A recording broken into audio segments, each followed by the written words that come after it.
Ani-ani. Aswang plus kapre equals ani-ani. May sense ba? Pero totoo. Relatively unknown sa Philippine folklore. Ika nga ng mga researcher ang naturang nilalang batay sa history kung pagbabasihan ang alamat, may taas daw itong 18 talampakan.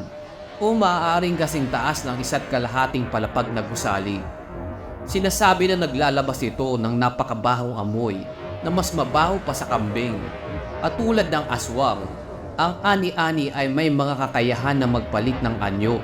At tulad ng kalabaw, baka, kabayo, aso at baboy. O iba pang mga hayop para hindi siya mahalata ng mga tao. Kaparehas man ng aswang, ngunit ang ani-ani ay hindi sumisipsip ng dugo o kumakain ng laman ng tao.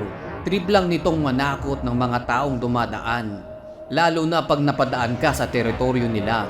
Kadalasan ng ani-ani ay nasa taas lang ng malaking puno, at tulad ng kapre at di umano may hinihitit itong malaking tabako.